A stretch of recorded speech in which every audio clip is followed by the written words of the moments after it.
ओम शांति।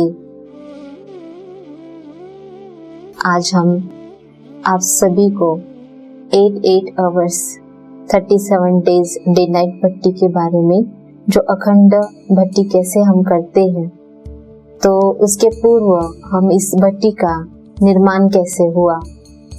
तो कुछ कहा जाता है आवश्यकता आविष्कार की जननी है।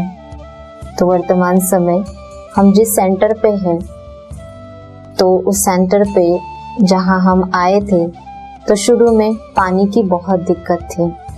यहाँ तक कि कपड़े धोने के लिए, स्नान आदि करने के लिए कई बार हमें बाहर जाना पड़ता था।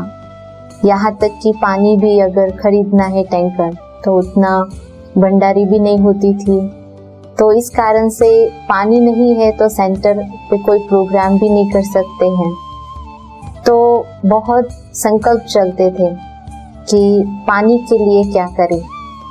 तो सेंटर पे जो भी कुमार आते थे, तो उनसे कई अलग अलग जगह से पानी मंगवाते थे।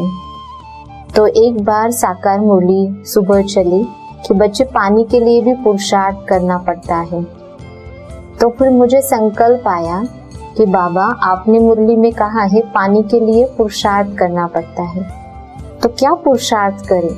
तो मुरली के पश्चात वहीं पर चेयर डाल के बाबा के सामने बैठ गई कि जब तक आप क्या पुरुषार्थ करूं तो पानी की कमी ना हो, पर्याप्त रीति से पानी प्राप्त हो। तो 1 घंटा हो गया, 1.5 घंटा हो गया, और सामने संदल पे एक प्रगति पथ का एक मासिक था। तो फिर बाबा कहाँ से बोलेगा, ऊपर से तो नहीं। तो मैंने ऐसे ही उठा लिया और उसको पढ़ने लगी।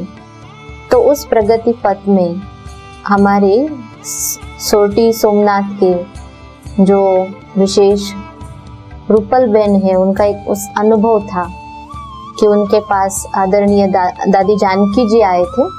तो उन्होंने भी वहाँ की सेवाओं को बढ़ाने के लिए, सेवा की उन्नति के लिए क्या करे, दादी जी से पूछा था। तो दादी जी ने उस दीदी को बताया कि 8 आवर्स की अखंड भट्टी करो। और फिर दादी ने उनसे पूछा, मधुबन यज्ञ में कितनी भंडारी देती हो। तो दादी को ही उन्होंने पूछा, दादी आप कितना करते हो। तो दादी ने कहा, जितनी आती है उसमें से आधी मैं मधुबन भेजती हूँ। तो बस वो जैसे कि पुरुषार्थ मेरे लिए ऐसे लगा कि यही पुरुषार्थ हमें करना है। उस समय तो वैसे सेंटर पे भी भाई बहन इतने ज़्यादा नहीं थे, गीता पाठशाला भी इतनी नहीं थी। लेकिन जब संकल्प किया कि अगर बाबा यही पुरुषार्थ करना है, तो फिर जो भी भाई बहन थे, दिन में उनको बाबा के कमरे में हर 1 घंटे की चैन बना दी। और रात में हम जो कुछ बहनें थी, तो रात में हम लोगों ने भट्टी को पूरा 37 डेज संभाला। मैं आप सभी को इसका अनुभव सुनाना चाहूँगी कि जैसे ही भट्टी संपन्न हुई, जैसे अमृत वेले 2 बजे स्टार्ट की थी, तो 37 डेज जैसे वो भट्टी संपन्न हुई, और मुझे अनुभव है कि जैसे ही वो भट्टी कंप्लीट हुई और उसी दिन सुबह हम जैसे 5:30-6 बजे गए, तो नीचे की ग्राउंड फ्लोर की टंकी फुल भरी हुई थी, ऊपर की भी टेरेस की टंकी फुल भरी हुई थी। ना हमने किसी को बोला था, ना हमने किसी को अर्जी दी थी, ना हमने किसी के पास पैसे भरे थे।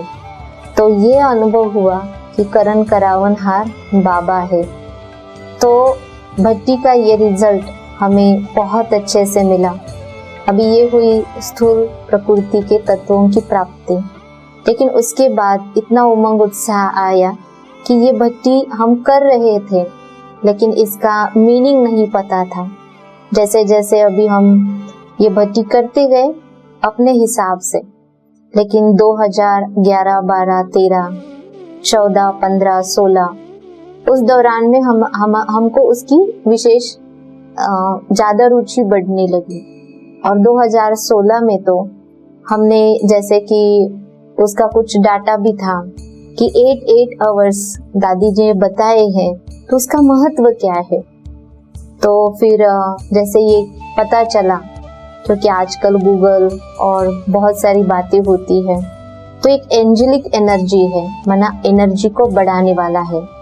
आध्यात्मिक क्षेत्र में हमारे आने वाली समस्याएं को खत्म करने वाला और हमें समृद्धि की ओर आगे बढ़ाने वाला ये तपस्या है।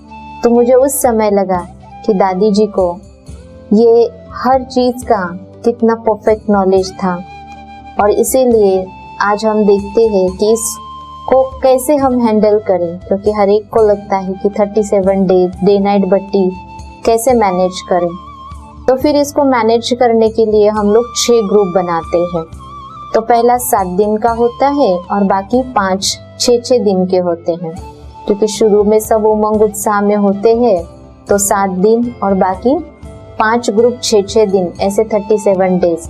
फिर उस ग्रुप को कुछ नाम देते हैं और अभी उस ग्रुप में ग्रुप लीडर बना देते हैं, ताकि वो सारा दिन हम लोगों को बाहर की भी सेवा होती है, 18 जनवरी होता है या कभी मधुबन भी जाना आना होता है, तो फिर हमारे पीछे ये भट्टी कैसे निर्विघ्न रीति से चले।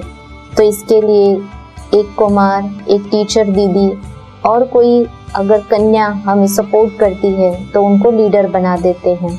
फिर उसका थीम हर साल बनाते हैं आप सभी के लिए। हमारे पास एक्चुअली इसके पहले वाला डाटा नहीं है, और 2003 या 4 में हमने पहले ये भट्टी की थी।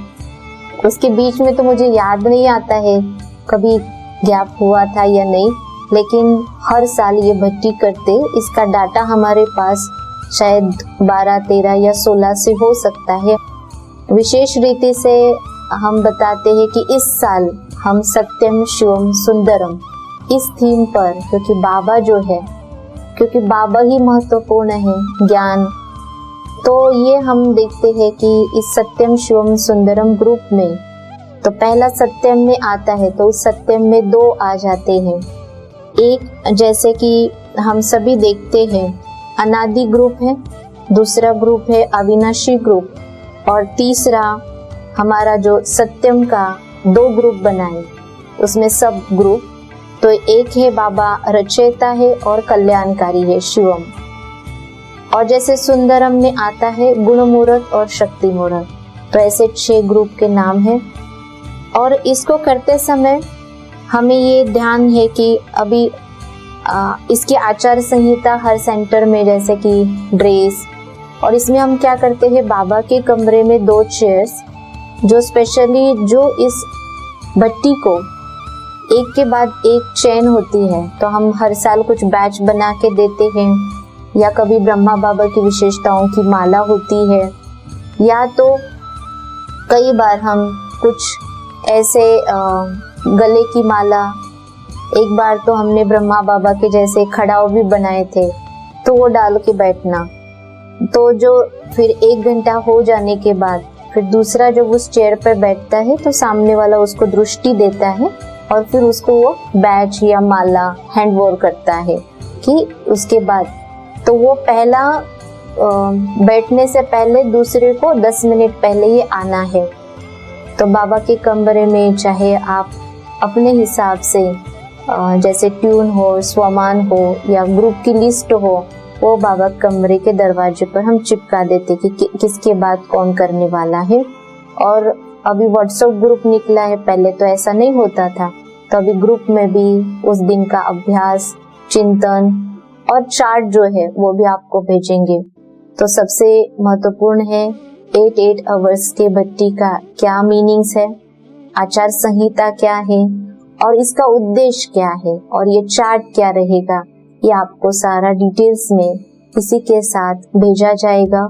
और आप इसको निरंतर कैसे करते हैं, इसके अलग अलग प्रोसीजर को हम आपको आप तक पहुंचाने का पूरा प्रयास करेंगे। ओम शांति। सत्यम शिवम सुंदरम 2024-25 के 8 आवर्स अर्थात 37 डेज के डे नाइट अखंड भट्टी के प्रति, जैसे ये 8 नंबर को एंजेलिक नंबर माना जाता है। एंजल नंबर मीन्स ऊर्जा देने वाला। 888 नंबर की पुनरावृत्ति से बढ़ जाती है ऊर्जा। ये ऊर्जा अच्छे विचारों को, श्रेष्ठ इरादों को और कर्मों के माध्यम से सफलता और समृद्धि पैदा करती है।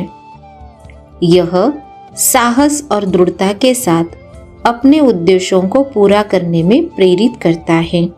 आध्यात्मिक यात्रा में 88 की संख्या आने वाली समस्याओं को पार करने की क्षमता प्रदान करता है। यह नंबर की तपस्या आध्यात्मिक जीवन में संपूर्णता देने की क्षमता रखता है।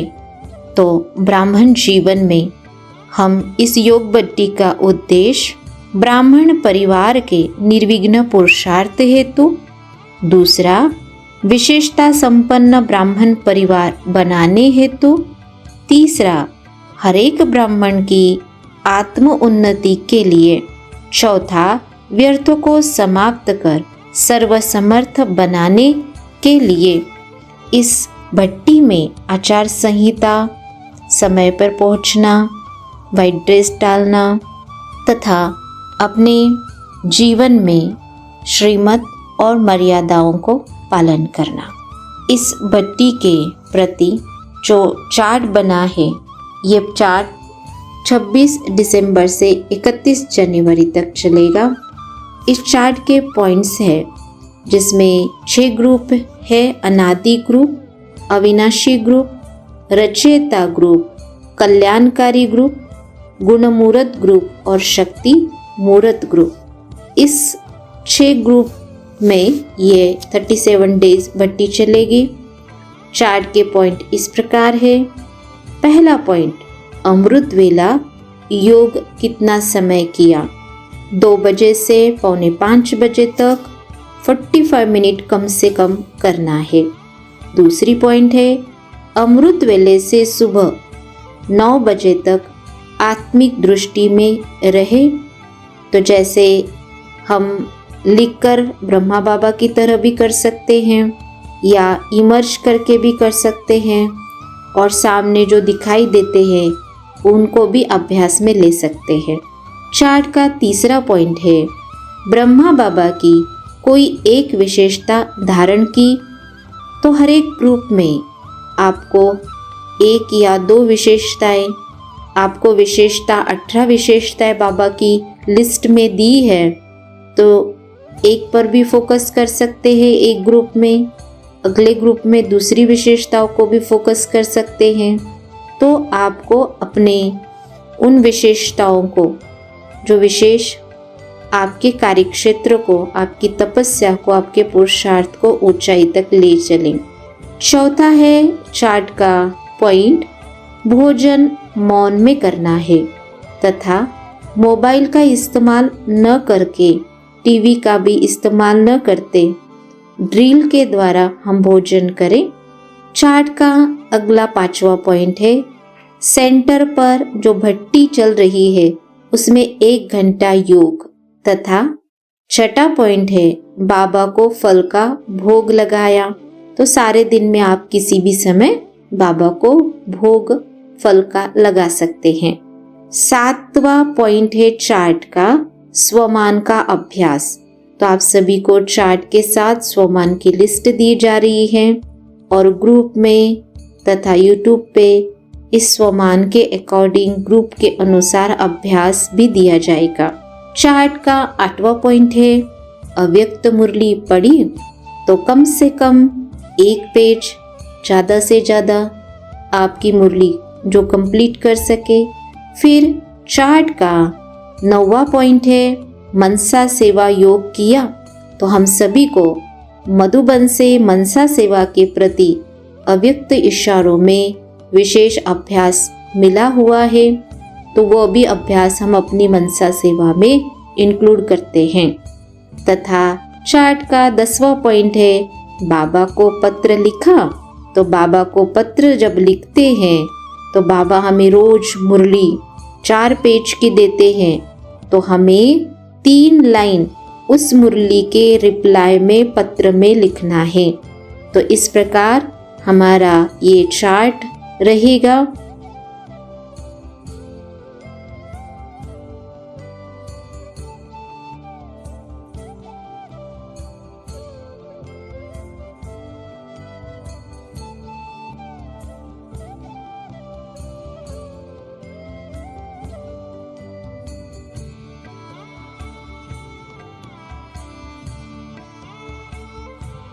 तो आप सभी को बहुत बहुत नए साल की मुबारक हो और अव्यक्त मास की तपस्या की भी बहुत बहुत शुभ बधाई हो। ओम शांति।